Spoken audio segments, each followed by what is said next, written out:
Daily taste the daily. Gade ఇన్నయ్యకు court 14 రోజుల పాటు రిమాండ్ విధించింది. మావోయిస్టు పార్టీ సిద్ధాంతాలను ప్రచారం చేశారన్న ఆరోపణలతో ఆయన అరెస్టు చేశారు. గాదె ఇన్నయ్యను నాంపల్లిలోని ఎన్ఐఏ కోర్టులో హాజరుపరచగా కోర్టు 14 రోజుల పాటు రిమాండ్ విధించింది.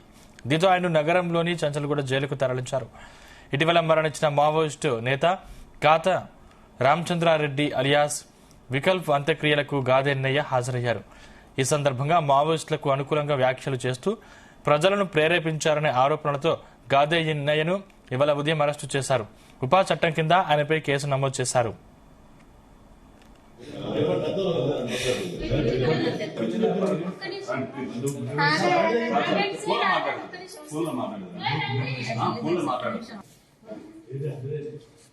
అమ్మాయిలు రండి.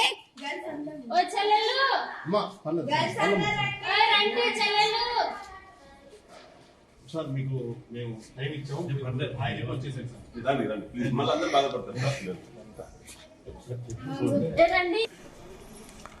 మావోయిస్టు అగ్రనేత హిడ్మా ఎన్కౌంటర్ తర్వాత గాదె ఇన్నయ్య ఛత్తీస్గఢ్ కు వెళ్లారు. హిడ్మా తల్లిని కలిశారు.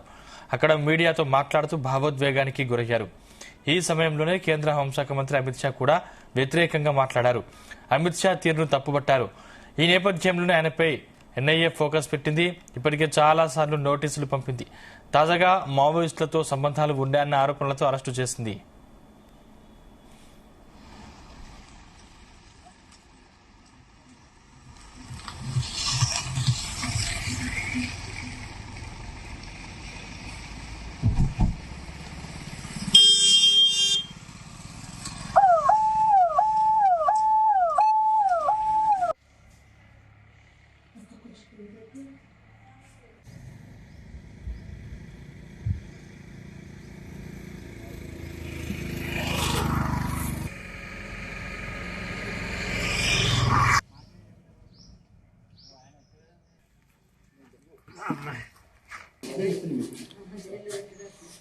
అది కోర్టు తెప్పించారు.